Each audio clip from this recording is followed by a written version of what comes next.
Good afternoon, everyone. My name is Marion Lagadig, and along with my colleagues Matteo Claria and Andreas Kopf, I'm delighted to welcome you to this webinar.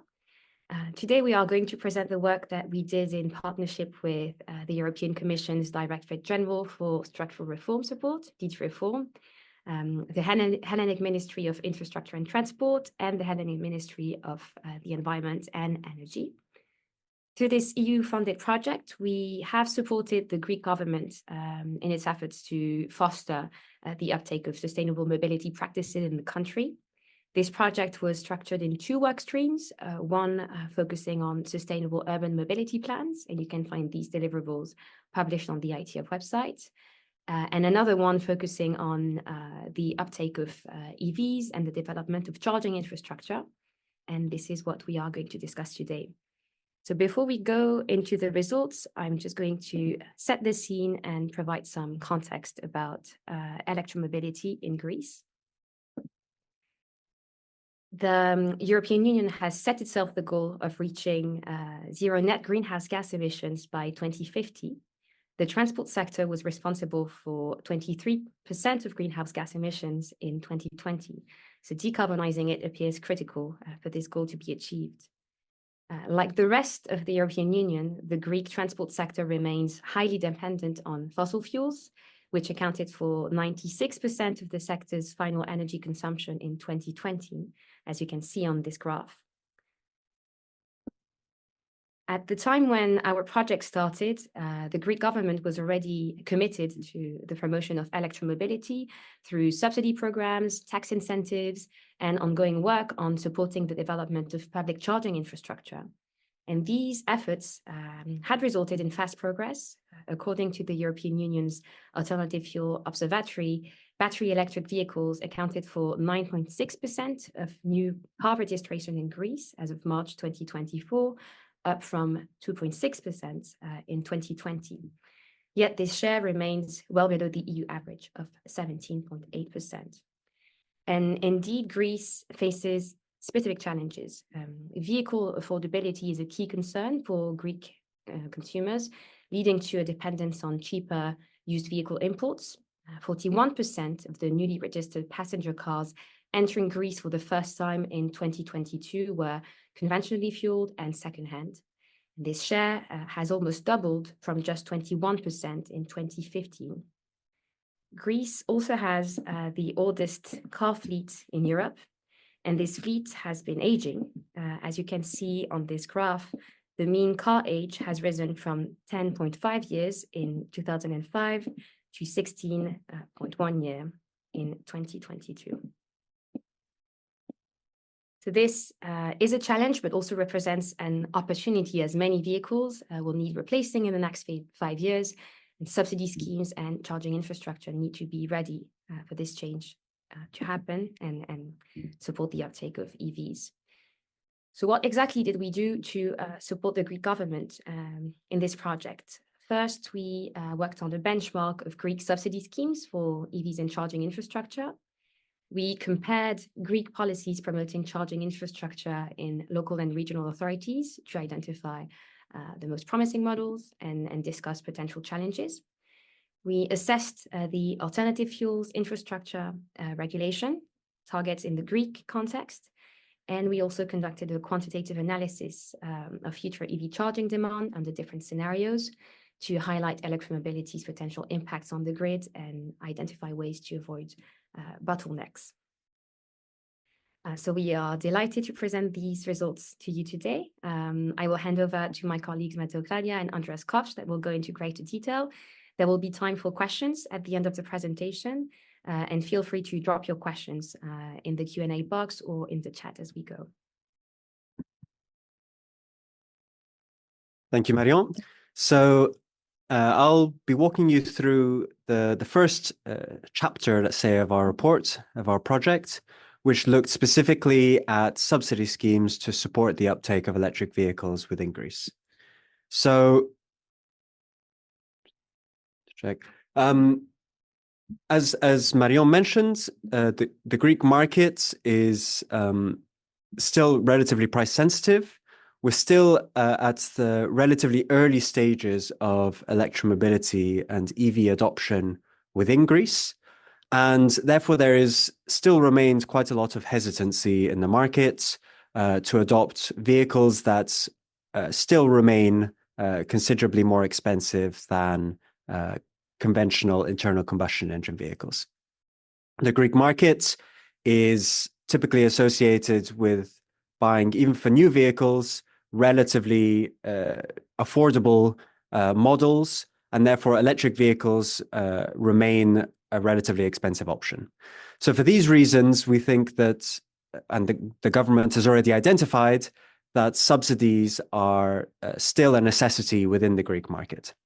So as part of this project, we analyzed the existing subsidies, for which there have already been two different iterations with different levels of subsidies and different details of the policy already to date, and compared them with other similar policies in European countries. Part of this is trying to understand how large a subsidy should be. This is particularly relevant in countries such as Greece that have comparatively less funds to play with for subsidies compared to many other Western European countries that have spent in the order of billions on EV electric vehicle subsidies. The Greek government has instead relied on funds available through the Recovery and Resilience Fund of the European Union. And the orders of magnitude of the budgets are approximately 60 to 80 million for these different iterations. So given that relatively limited pool of government funds to spend on subsidies, this is a key question, is trying to understand how big should that subsidy be. If it's too small, then it's not enough to send the price incentive to switch to a vehicle. If the subsidy is too large, there's potentially the risk that some of this budget might not lead to a sufficient amount of electric vehicles. It could give too much money for each vehicle. Getting that just right is the way to ideally get the biggest bang for your buck, get the most electric vehicles on the road with a certain subsidy budget. And this was a key theme of ours throughout this project. Sorry. So our first recommendation on this is really to, where possible, target the marginal consumer. What do we mean by the marginal consumer? There are several different willingnesses to pay of consumers for vehicles in all countries, particularly in Greece. Luxury vehicles bought by relatively affluent buyers could, in many cases, be bought without the need for government subsidies. If there was no subsidy in place, it's possible that these relatively wealthy buyers would be able to buy the vehicle already.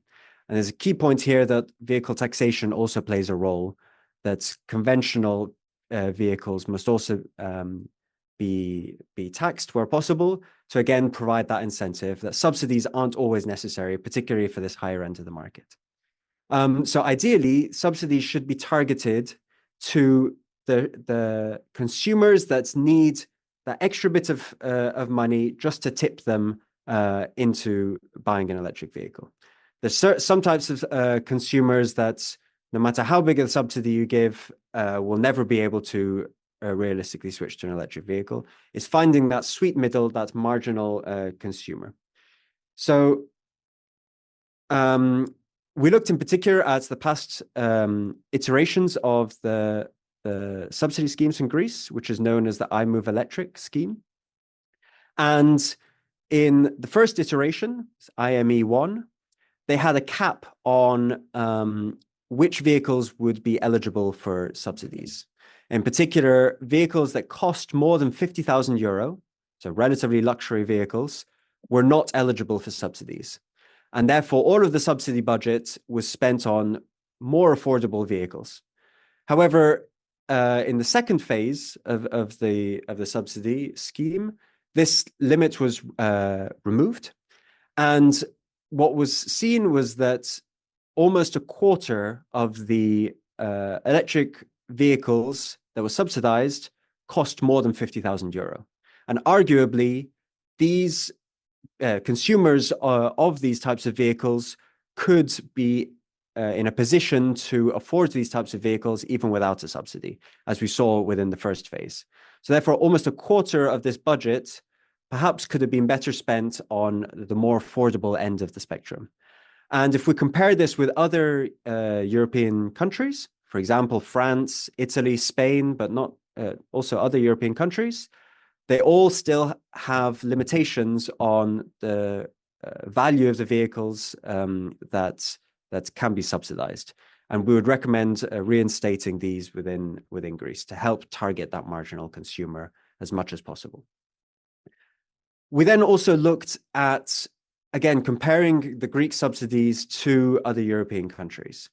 The United Kingdom was one of the first countries to put in place electric vehicle subsidies back in 2011.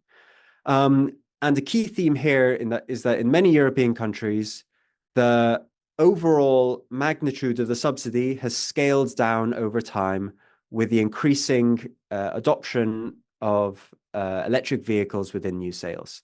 So what this figure shows you, it's perhaps a little complicated, I apologize, but it shows you on the y-axis is the maximum subsidy that is available in different countries. And on the x-axis is the EV sales share at different points in time. So what you can see is that, for example, in the UK, when there was no EVs in the market at all, the initial subsidies were in the order of around 6,000 euro. I think it was 5,000 pounds at the time. And as EV sales penetrated into the market, the subsidy was reduced over time, down to approximately 4,000 euros. And eventually it was phased out in 2022 when EVs already had a significant share. Other countries have offered very significant subsidies, much larger than other countries. For example, in Germany, has offered 9,000 euros since 2020. That has now been phased out, but that was present for a very significant amount of time. Greece, which you can see here in purple, the subsidies actually increased between the first phase and the second phase. And there's now a third phase, and the subsidy has been increased again. Again, potentially in this way to tackle affordability challenges within the Greek market. However, we think that as EV sales shares continue to be adopted, we think that these subsidy amounts should be scaled down over time. Other similar countries, such as Portugal, have achieved very significant EV sales shares, even with lower value of subsidy, showing that more is possible. And again, how to get the biggest bang for your buck per vehicle, try to get vehicles into the market, but not giving too much subsidies if possible. Part of this is, again, trying to collect as much data as possible on the types of consumers that are buying these vehicles. We think there are lots of opportunities within the Greek application process for this. The third part, which is particularly relevant for Greece, is we recommend to also have subsidies on used electric vehicles. We think this is particularly important within Greece to help allow some of the lower income groups also to adopt electric vehicles. This figure shows for passenger cars, buses, light commercial vehicles, and trucks, the newly registered vehicles in Greece in each year. And what it shows in green are used, imported, second-hand vehicles. So what you can see is that Greece is very dependent on used, imported vehicles. As Marion mentioned, in 2022, for passenger cars, this was 40% of the new registrations were used. So electric vehicle subsidy schemes that only target new vehicles are potentially missing out on another very sizable segment of the market. And we've seen, again, with some comparisons in other European countries, that Other countries have used vehicle subsidy schemes in place. France, Lithuania, Netherlands, Belgium all offer subsidy for used electric vehicles. And what you'll notice here in terms of the magnitudes of the subsidies, they're all around €2,000. And this compares with new vehicle subsidies in Greece, which are €8,000 or €9,000. So again, as a way to maximize your bang for your buck, by giving a relatively smaller subsidy, potentially a country like Greece that is particularly dependent on used imports could attract an electric vehicle into the fleet with a smaller government subsidy. We recommend that that the Greek government should consider these in future. Then our next recommendation was also looking at the way that subsidies are dispersed into the market. So the administrative procedure for how subsidies are given into the market. And in particular, we think that indirect models could be interesting in Greece. What do I mean by this? So currently, in Greece, a consumer has to apply for a subsidy. And in the meantime, they then get confirmed that they will get a subsidy. They then have to pay the full upfront cost of an electric vehicle. And then once they have bought the vehicle, they provide proof that they have bought the vehicle and they will then receive the subsidy. We think that this is potentially a bit of a challenge for the market, that the consumer has to pay the full upfront price of a relatively expensive vehicle, with then the uncertain time to then later receive a subsidy from the government. There is a second model where the consumer could pay a discounted cost, so therefore not have to pay the full, very large price for an electric vehicle up front. They could pay already the cost of the vehicle minus the subsidy, but the dealer would have to take on the risk, and the dealer would have to then receive the subsidy on their account. This is already impossible in Greece. This is already possible in Greece, but we haven't seen this being adopted very much into the market at the moment, particularly because the vehicle dealers are likely to be quite risk averse. So we recommend that the Italian model may be interesting. What is the Italian model? This is where the consumer pays a discounted cost for an electric vehicle. The dealer is then reimbursed by the overall manufacturer or vehicle importer. And this is the entity that has the largest, broadest shoulders, and they receive a government tax credit. We think that this could be an interesting model to allow consumers to see a relatively cheap price for an electric vehicle, and again, shift the financial risk, the financial burden onto the actor, in this case, the importer, that has the greatest financial firepower. So we think that this could be something of interest for particularly price-sensitive markets such as Greece. And the final point is also in the near future to consider subsidies also for electric, medium, and heavy-duty vehicles. Currently, these are not in place in the Greek market, but given the pushes within the European Union, particularly on CO2 emission standards for medium and heavy-duty vehicles, which will be pushing for electric trucks in the near future, we think that the market could benefit from subsidies for heavy-duty vehicles. We think that these are likely to not be adopted particularly quickly, but should there be a company that wants to adopt an electric truck in the meantime, arguably the government should help facilitate that where possible. So these are our 5 recommendations, and I'm very happy to answer any questions about these at the end of this webinar. I'll now pass over to my colleague Andreas, who will walk you through some of our analysis on how Greece can meet the alternative fuels and infrastructure regulation. Thank you very much. And again, welcome everybody. Very happy to see you here.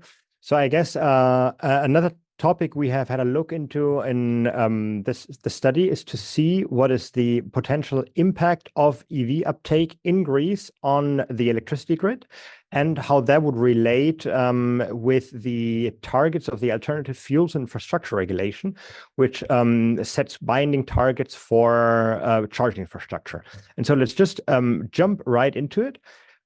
What is the AFIR? I've just mentioned that the AFIR is a binding regulation that sets mandatory targets for charging infrastructure along the TEN-T network, which is the Trans-European network for transport. And so there's a core and a comprehensive network, and there are targets to deploy a number of charging infrastructure for both for passenger cars and heavy-duty vehicles. And so there are two types of targets within the AFIR, and one is a fleet-based target, which requires, for example, that 1.3 kilowatt of charging power has to be installed for each registered electric vehicle and 0.8 kilowatt for each registered plug-in hybrid vehicles in the fleet. This is the fleet-based target, and this is combined with a distance-based target, for example, that such as every 60 kilometer on the TEN-T core network, there has to be a charge pool worth of certain amount of installed cumulated power. And so the second one is considered to be a more challenging one because this is around the corner. And just to give you like a very, very quick overview on what these AFIR target mean. So this is a table which will split on the right-hand side over time what the targets are for end of 2025, which is in about 1 year time, which is basically around the corner, up to 35. And on here, you see different targets for on the core network and on the comprehensive network for passenger cars and heavy duty vehicles. And so just to give you, just focus on here. So for example, on the TEN-T core network for passenger cars, that requires by December 2025 to install 400 kilowatts every 60 kilometers along the TEN-T core network, which in Greece has a total length of approximately 1,800 kilometers. And within these 400 kilowatt of cumulative installed power, there needs to be at least one charger with 150 kilowatts. And so there's a target as well for heavy-duty vehicles, which only targets for now 15% of the total length of the core net of the TEN-T network, so core and comprehensive. But there has to be 1.4 megawatt installed power, particularly dedicated for heavy-duty road vehicles. So this just to give you an overview. You'll find everything else in then our final report, which we will redirect you later. But that being said, these are very, very ambitious targets, which are just around the corner. So we had a look into how these AFIR regulations may be appropriate or may scale in different contexts of the European Union. And so how do we approach that? So we had a modeling approach going all the way from what are the vehicles in the national stock, so rolling in Greece, being registered, and how this may evolve over time up to the potential grid impacts. And so we're starting off with estimating the vehicle stock, which you can see here. This is on the x-axis, just to give you an idea, over time where the share of powertrains, they may change over time. For example, in green here, this is how electric vehicles may be adopted in the fleet. And then in the second module, this is where we estimate the number of vehicles which are actually rolling on the TEN-T network based on traffic count. So this is actual data on the road, so calibrated by traffic counts from road toll stations. And so we can see, for example, we know also by the hour, by the time of the day, how many vehicles are, for example, here. This is Athens, a very busy area. This is Thessaloniki. So knowing how many vehicles at which time of the day would travel from Athens to Thessaloniki. And then in a third charging model, we have an estimation where these cars, again, traveling approximately 600 kilometers from Athens to Thessaloniki, where they may need to stop to get a charge, which is a function of the battery size. So we had also an estimation of different battery ranges, so battery sizes. or sensitivity analysis. And we worked together with the Greek ministries as well as with HEDNO, which is the Greek distribution system operator, who supplied us a number of already installed motorist service areas or parking areas where they either have installed or where they will install, so charging infrastructure. So we have approximately 76 of these charging locations, no, I think more, which then each of these potential charging locations, they connect to the closest substation, which is closest to this this stop where they could stop and charge. And then from knowing the number of cars that are traveling on the 10T network with an estimation where they may stop and charge, we have an estimation of what this means for the grid. And if there is a risk that there may be a bottleneck for on a substation, for example. So that was just a very brief overview. How does that look like in the vehicle stock model? So we have an estimation how this fleet may evolve over time, which is this is just a baseline scenario, which is based on current policies. Which, for example, what feeds into here is that for passenger cars, that the sales share of electric vehicles is, or of zero-emission vehicles, is 100%. In 2035 already, and that for example, that the used imports of these passenger cars, they remain at 50%. And for example, and the same thing for trucks, that for example by 2040 requires a sales share of 90% of zero-emission vehicles, which is feeding into this estimation as well. And we can see that this is particularly because Greece is so dependent on used imports that it's going to be based on existing policies. It's going to be very, very challenging to decarbonize the Greek passenger and truck fleet until 2050. So we can see that with existing policies, this will decarbonize approximately 50% of the passenger car fleet and about 40% of the truck fleet. Whereas, so there is a second, a little more ambitious scenario where the share of used imports is targeted as well. For example, what Matteo mentioned earlier, that subsidy may be provided for used battery electric vehicles. And in the case for trucks is that, for example, the intermediate steps of achieving sales share, for example, of 10 or 20% by 2030 or 2035, that these targets are advanced a little bit. But highlighting again that even these already very ambitious targets are advanced. Even here, we see that it's going to be very, very challenging to decarbonize both fleets by 2050. And so it is absolutely critical that, given the fleet age in Greece, that this age is reduced either by anticipated scrappage or by targeting used imports. So again, the key point here is that decarbonizing the national fleet will require strong policy support, also targeting used imports for passenger cars and for trucks. So, and then let's go all the way to the last module already to have a look on what picking up on e-mobility may mean for the electricity grid. So here, based on the peak power that an electric vehicle may pull or that a substation may see. So here we can see the peak power demand in 2025 in a mixed scenario, and we can see that. So these are all what we can see here dotted in blue are all the charging locations that we have been provided by our Greek partners, and so we can see here that the power demand is still relatively modest, which is between 0 or which is below 1 megawatt by peak power by 2025.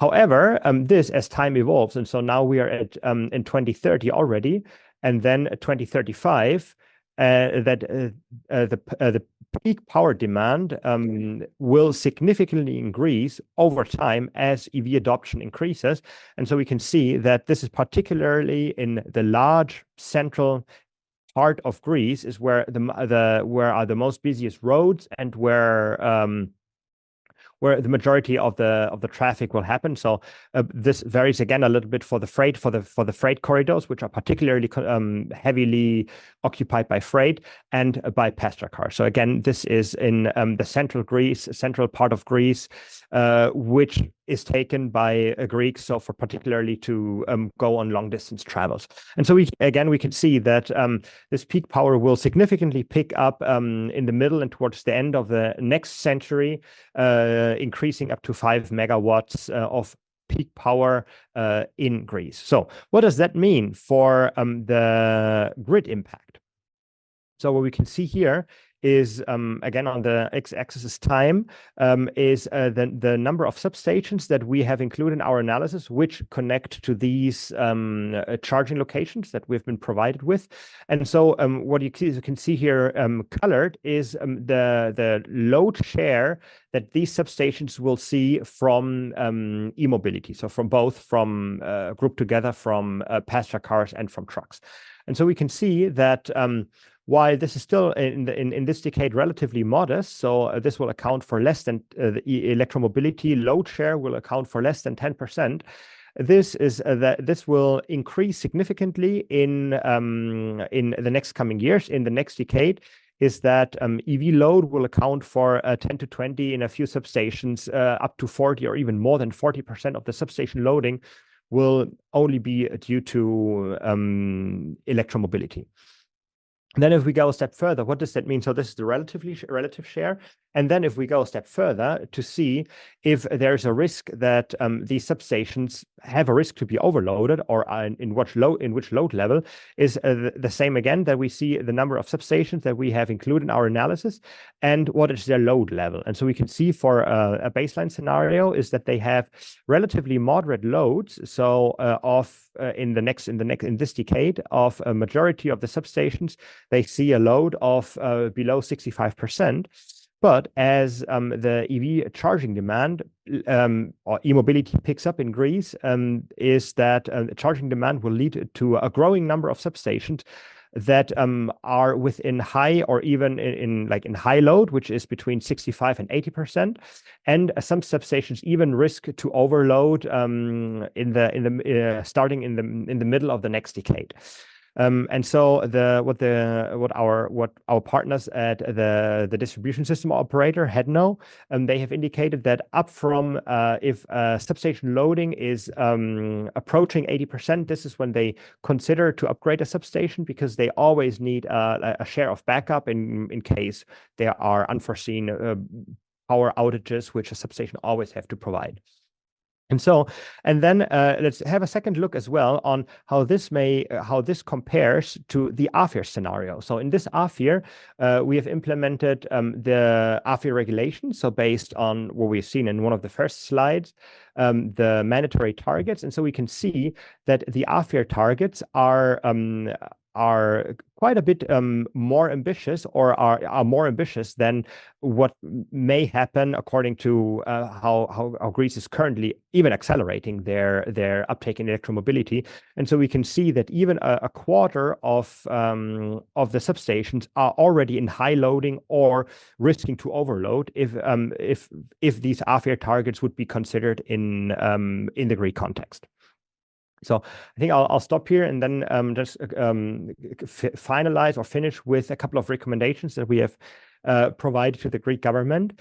Is that we have seen that, again, a number of substations may risk to overload, but there's still sufficient time left, so a couple of years, that is available for the Greek grid to update. And so we suggest that proactively, the Greek government should proactively prepare the electricity grid and also include explicitly EV charging demand, because conventional demand-led network planning is that you upgrade the grid as demand grows. This may not be longer fit for purpose, since electromobility is a trend that we have not seen in the past. So it's really hard to upgrade the grid according to this conventional demand-led network planning. And so we recommend that a holistic EV charging demand should also feed into these grid planning, which does not only include the charging demand on the TNT network, which we've seen here now, but also on urban charging in an urban environment, in urban mobility hubs, also in residential charging. A majority of the charging will occur in residential settings. And so then also for the heavy duty sector, this will be for depot charging, warehouse charging. And so all these different charging demand types, they should inform grid planning in the next couple of years. This is what we recommend.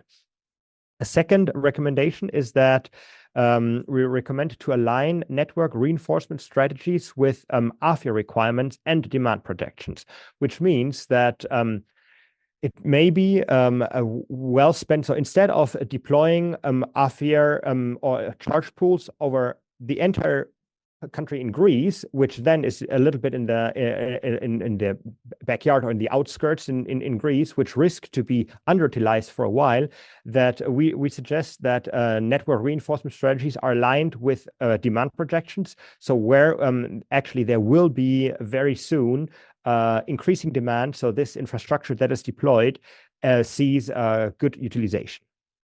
So this leads also already in the third recommendation that there should be priority charging locations, particularly in regions which will see a strong demand in the next couple of years, which also are included in the AFIR requirements, because this is on the 10T network, which has to have some charging power or some charging infrastructure installed.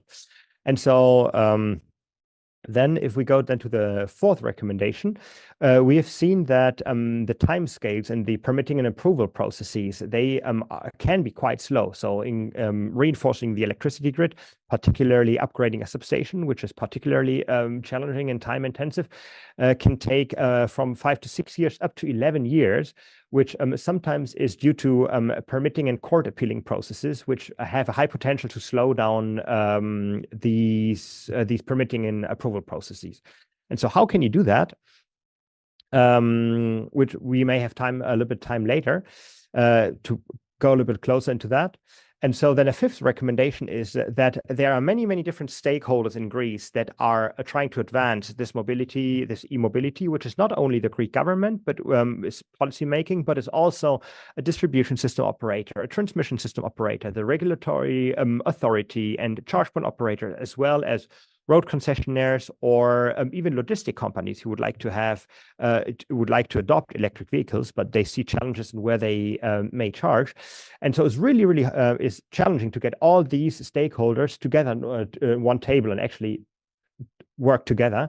And so we recommend to develop a strategic platform where all these stakeholders can meet regularly and improve the coordination, and so improve certainty within each other and provide transparency on, for example, in which order charging infrastructure may be deployed or where it will be particularly deployed, which may help to increase confidence, for example, for logistic companies to already invest in electric vehicles, because they know that there will be, with a high certainty, charging infrastructure in the foreseeable future. I think to make sure that we also have some time for questions, we'll stop here. And we would like to thank you very much for your attention, for joining this session. And in case you're interested to learn a little bit more about our work, there is a full report available, which you can see here in this QR code over a link, which we'll also share later. And also a short summary report for policymakers, which is a short word. And then I think I'll stop here. Thank you very much again, and I'll hand back to Marion. Thanks. Thank you, Andreas and Matteo, for the presentation, and thank you to the attendees for interesting questions that we have already received. The first one is related to the discussion on subsidies. It's the following question. Are you indirectly recommending that vehicles should only be eligible for subsidies in Greece the first time they are sold in the country? Will that not create an odd market where newly imported used vehicles sell for less than equivalent cars sold by a previous Greek owner? Take that one. It's a very good question, and there are different ways of setting up how used vehicle subsidy policies work, particularly upon eligibility criteria of the types of vehicles. We've already seen a few differences between countries here as well. Again, there are pros and cons, basically. The used vehicle subsidies can target purely vehicles imported for the first time. That has the benefits that you use all of the subsidy budget that is available there to getting as many electric vehicles into the country as possible. And we think this is particularly important for countries such as Greece that are dependent on used imports to start to to try and get as many electric vehicles into the country, given that the consumers are relatively price sensitive, to try and get a stock of electric vehicles in the Greek market, an early stock, as quickly as possible, because that's really beneficial to then help the rest of the electromobility market, things like charging infrastructure, making sure there is high utilization of charging infrastructure.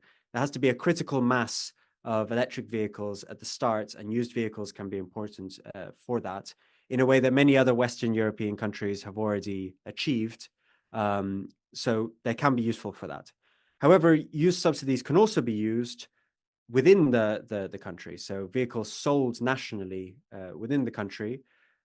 But these, they will not help attract more electric vehicles into the country necessarily. Instead, here, the motivation is more to prop up the residual value, which again can sort of give the market confidence. But we think for the Greek market, it's probably more of importance to try and get electric vehicles into the country in this early stage. Part of it depends on how much budget is available. But in this early stage, it's probably preferable to try and limit them for used imports. However, that's obviously there are different designs on that. Thank you, Matthew. And we have another question that is connected to that and allow maybe a quick follow-up on that. Do you think it would make sense to introduce rules at the EU or national level that restrict or ban imports of used internal combustion engine vehicles, perhaps with a 5-year lag after the bans on new sales? This is also a good question. So it's again how to reduce the dependence on used imports, and particularly, as the question alludes to, relatively low quality imports, so older vehicles, more polluting vehicles. And the Greek government actually already has policies in place for this. So if people want to import a used internal combustion engine vehicle, it has to meet a minimum, I think, Euro 4 standard. So it's already in place, if not pay a higher penalty fee for it. So that's already in place. And I agree, I think it's particularly important to help ensure that used vehicles still provide relatively affordable vehicles, and they potentially can be higher performing than the vehicles they replace. However, there need to be these types of criteria to ensure that only high quality vehicles are imported, yes. So we have one more question that can be related to subsidies before we move on to questions about charging infrastructure. Could there be an interest in studying mechanisms supporting the sale of affordable light electric vehicles, for example, light quadricycles or electric three-wheelers? The latter are well adapted to urban environments, as demonstrated in India and to the islands, and can be a strong complementary lever to boost electrification. Very, very quickly, since on the subsidies, it's a very good question. And yes, subsidies for lighter types of vehicles are really important. And again, the Greek government actually already has these in place, which is really good to see. So it's not only for passenger cars. There's lots of different types of vehicles that are eligible for subsidies, electric vehicles that are eligible for subsidies in Greece. And these include the light quadricycles and electric three-wheelers.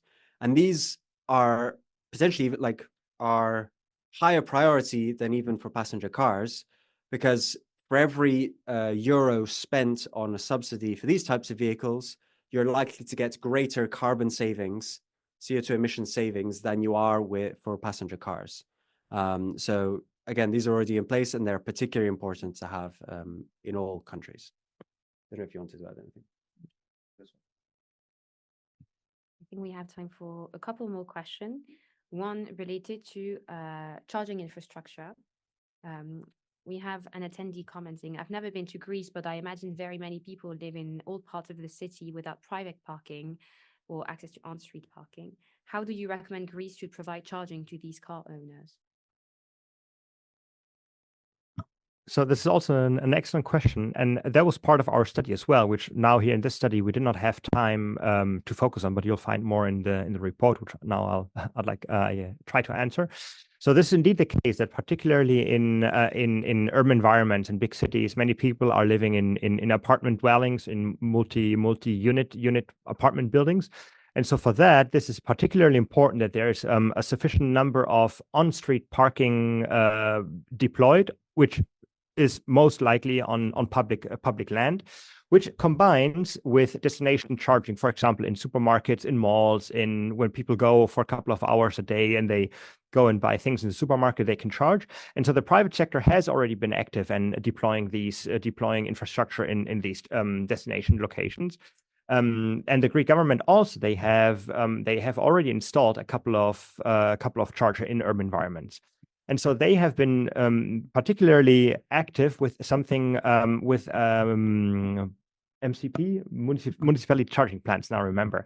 So they have mandated or they have asked all municipalities all over Greece, so which are local and regional local authorities, to provide a charging plan. So based on a number of habitants, so a couple of a given number of chargers per 100,000, for example, or 1,000 inhabitants that live in a certain region, to deploy charge infrastructure according to the number of inhabitants.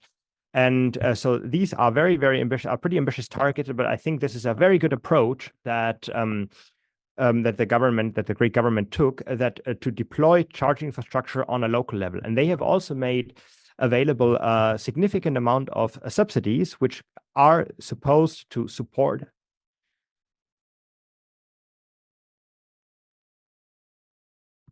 the deployment of charging infrastructure within these municipality charging plans.